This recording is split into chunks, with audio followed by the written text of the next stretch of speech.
Et on ouvre cette édition avec une histoire incroyable, celle de Janine Vromand. Décédée en 2008, cette femme, sans enfant, a décidé de léguer toute sa fortune aux personnes qu'elle côtoyait au jour le jour. Au total, ils sont 303 personnes à avoir reçu un peu moins de 2000 euros. Le notaire de cette dame au grand cœur a mis 3 ans pour retrouver toutes ces personnes. Les derniers vœux de Janine étaient de remercier à sa manière toutes les personnes qui l'ont entourée jusqu'à ces derniers jours, et qui lui ont tendu la main quand elle en avait besoin ou qui avaient l'habitude d'échanger quelques mots avec elle. Parmi ses héritiers, des cousins germains, mais aussi des employés de l'entreprise de bus Stradibus. Elle a 18 ans, elle n'a pas froid aux yeux et dans 3 jours, elle participera à la 6e édition du Quaduro au Touquet.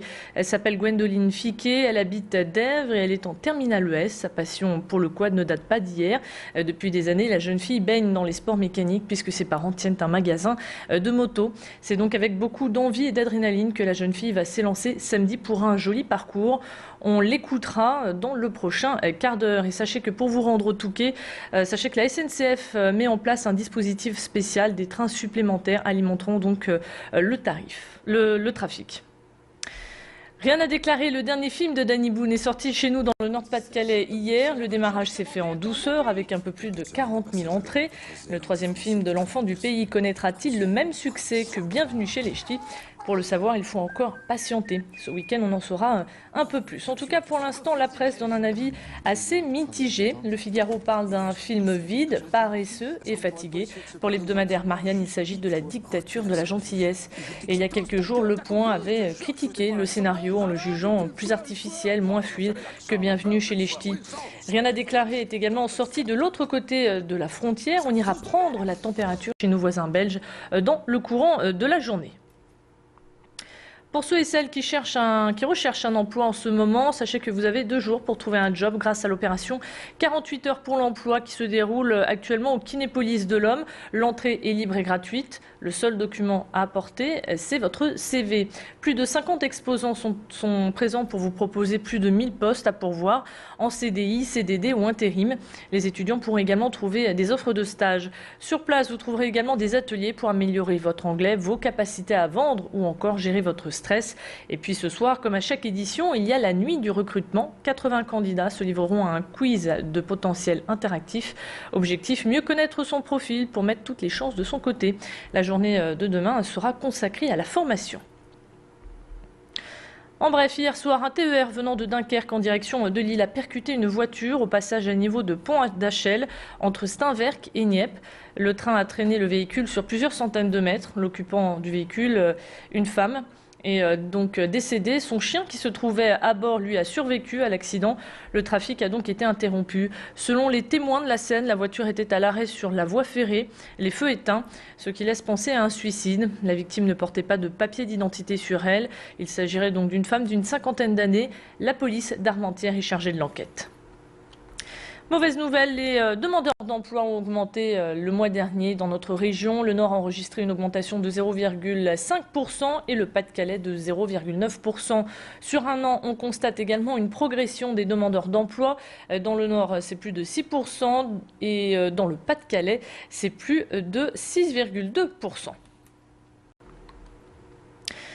Les artisans de la région étaient à l'honneur hier à la Chambre de commerce et de l'industrie de Lille avec la cérémonie de remise des Mercures d'or. Cette distinction récompense les entreprises sur leurs résultats financiers, leur innovation, la communication, bien la création d'emplois. Le traiteur Govart a reçu la plus grande récompense, celui du Mercure d'or 3 étoiles. Une jolie récompense qui s'ajoute à un autre palmarès, puisque l'année dernière, ce traiteur avait été désigné artisan d'or.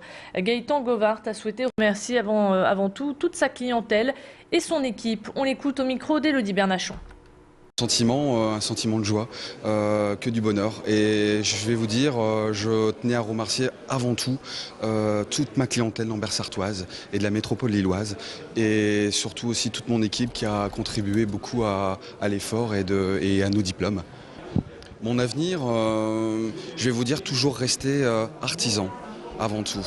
Je ne veux pas avoir une structure où on est 30 ou 40. On veut rester une dizaine, une quinzaine et surtout rester artisan.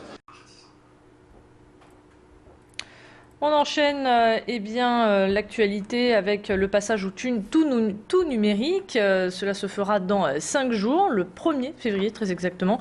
On pourra dire adieu à la télévision analogique. On rentrera donc dans une nouvelle ère.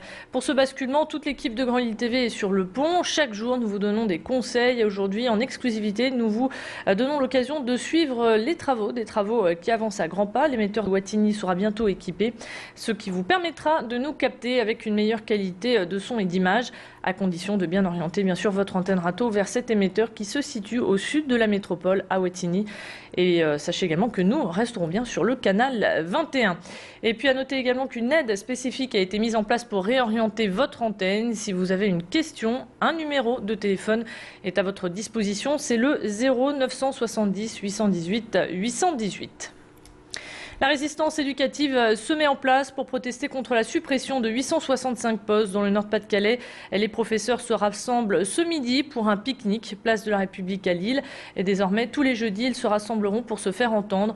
Ils dénoncent la casse de l'éducation nationale et craignent de retrouver des classes bondées dès la rentrée prochaine, garantissant ainsi des conditions de travail très difficiles.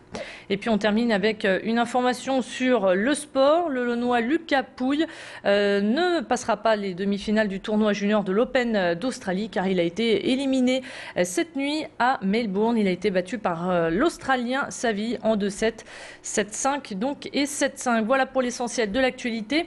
Restez avec nous, on se retrouve dans un instant pour votre météo. À tout de suite.